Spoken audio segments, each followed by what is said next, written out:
Assalamualaikum warahmatullahi wabarakatuh. Perkenalkan, saya Distia Rahma, NPM 0017. Melalui video ini, saya akan menyampaikan hasil jawaban saya dari mata ujian pengembangan pribadi konselor. Yang pertama adalah mengenai karakteristik konselor.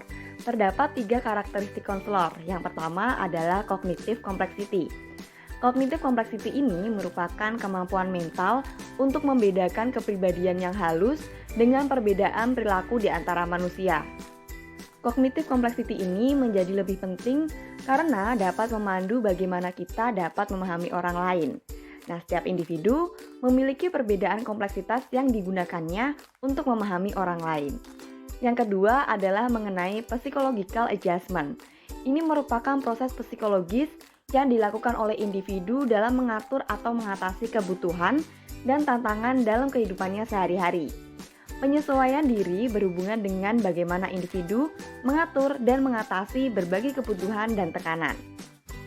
Yang ketiga adalah mengenai self-disclosure, yaitu kemampuan seseorang untuk mengungkapkan informasi tentang diri sendiri kepada orang lain dan dapat membantu membentuk keakraban dan kedekatan dengan orang lain. Dengan demikian, self-disclosure merupakan pengungkapan informasi pribadi yang bertujuan untuk membentuk keakraban dan kedekatan kepada orang lain. Berikutnya adalah mengenai pengambilan keputusan yang etis. Ini merupakan suatu cara untuk mengatasi kejadian atau peristiwa yang sesuai dengan standar dan penilaian moral. Selain itu, pengambilan keputusan ini juga menempatkan kebutuhan konseli di atas kebutuhan sendiri atau di atas kebutuhan konselor. Lalu, bagaimana tahapan pembuatan keputusan yang etis? Terdapat 2 model dalam tahapan pembuatan keputusan yang etis. Yang pertama adalah model etikan problem solving bond. Di sini terdapat 5 tahapan, yaitu yang pertama menghasilkan deskripsi singkat tentang permasalahan atau dilema. Yang kedua, mempertimbangkan siapa yang bertanggung jawab untuk menyelesaikan masalah. Yang ketiga, mempertimbangkan semua ketika yang relevan dan bimbingan yang legal. Yang keempat, mengidentifikasi semua kemungkinan jalan tindakan. Dan yang kelima adalah mengevaluasi hasilnya. Untuk model yang kedua adalah model ethical decision making Corey dan Corey. Di sini terdapat 7 tahapan. Yang pertama, mengidentifikasi permasalahan. Yang kedua, menerapkan pedoman etik. Yang ketiga, menentukan sifat dan dimensi-dimensi dan mencari konsultasi. Yang keempat, menghasilkan berbagai kemungkinan rangkaian tindakan. Yang kelima, mempertimbangkan berbagai kemungkinan konsekuensi dari semua opsi dan menentukan rangkaian tindakannya. Yang keenam, mengevaluasi rangkaian tindakan yang dipilih. Dan yang terakhir atau ketujuh adalah mengimplementasikan rangkaian tindakan tersebut. Yang berikutnya adalah mengenai dimensi-dimensi konfidensialitas dalam praktik konseling. Nah, ada beberapa dimensi dari konfidensialitas. Yang pertama adalah kemampuan untuk menyimpan rahasia merupakan perwujudan otonomi individu.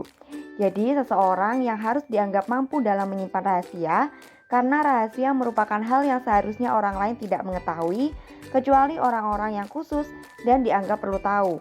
Jika seseorang itu tahu dan dia membeberkan konfidensialitas tersebut, bukan hanya pihak lain yang dirugikan, tetapi bisa juga menimbulkan permasalahan bagi dirinya sendiri, baik dalam waktu jangka pendek maupun waktu jangka panjang. Yang kedua, setiap orang butuh ruang pribadi. Setiap manusia membutuhkan ruang di mana dalam ruang itu cukup hanya ada dirinya saja yang tahu. Tidak perlu orang lain mengetahui apa yang ia ketahui itu. Karena itu merupakan ruang pribadi bagi diri sendiri, yang mana itu kita anggap penting untuk kita sendiri untuk tidak mengatakan pada orang lain. Yang ketiga, konfidensialitas membutuhkan rasa saling percaya. Dalam hubungan, apabila ada konfidensialitas ini, maka dalam hubungan itu akan ada kepercayaan tercipta karena selama ini konfidensialitas yang kita tahu tidak bisa katakan atau publish yang membuat orang lain itu percaya kepada diri kita. Ini bisa mempererat hubungan antar sesama. Yang keempat, konfidensialitas penting untuk mencegah tindakan menyakiti orang lain. Konfidensialitas ini sangat penting apabila publish mengetahui suatu hal yang menjadi privasi diri, bukan hanya menimbulkan masalah, malu, bahkan bisa menyakiti orang lain. karena privasinya telah bocor atau orang lain telah mengetahui. Yang kelima atau yang terakhir adalah konfidensialitas merupakan sarana untuk mewujudkan tujuan kelompok sosial. Jika ada konfidensialitas tujuan kelompok sosial, lebih mudah tercapai karena tidak ada konfidensialitas yang tercemar, yang membuat terhambatnya kelompok sosial. Dengan menambah konfidensialitas ini, maka hubungan dengan kedekatan kelompok sosial ini terjaga dan damai tanpa ada masalah. Selanjutnya adalah kepribadian konselor yang seperti apa yang diperlukan untuk mewujudkan konseling sadar budaya. Jadi, konselor harus memiliki asumsi, nilai-nilai budaya, dan kecondongan, keyakinan, dan sikap antara lain sebagai berikut. Yang pertama, konselor budaya harus menyadari akan pentingnya kepekaan budaya. Yang kedua, konselor budaya yang terampil menyadari bagaimana latar belakang budaya dan pengalaman, sikap, dan nilai-nilai serta bias pengaruh dari psikologi. Yang ketiga, konselor budaya yang terampil harus mengenali batas-batas kompetensi dan keahlian mereka. Yang keempat, konselor berbudaya juga harus mampu menciptakan rasa nyaman serta tidak membeda-bedakan ras, etnis, budaya, serta keyakinan.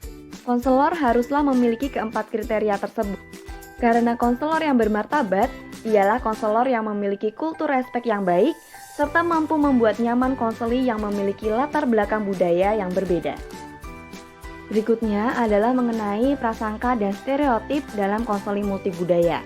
Prasangka lebih spesifik, yakni kecenderungan untuk menilai secara negatif orang yang memiliki perbedaan dari umumnya dalam hal ras, etnik, atau yang memiliki kekurangan kemampuan fisik.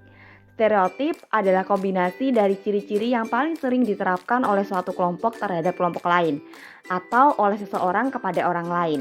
Nah, konseling sebagai proses bantuan yang diberikan konselor kepada konselingnya terkadang terhambat oleh adanya perbedaan usia, gender, ras, dan etnis yang berada di sekitar kita dalam kehidupan sehari-hari. Lalu, bagaimana sikap konselor terkait hal tersebut? Jadi, terkait hal tersebut, konselor haruslah sadar terhadap nilai-nilai pribadi yang dimiliki dan asumsi-asumsi terbaru tentang perilaku manusia.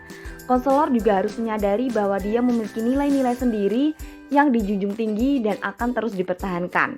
Di sisi lain, konselor juga menyadari bahwa konseling memiliki nilai-nilai dan norma yang berbeda dengan dirinya.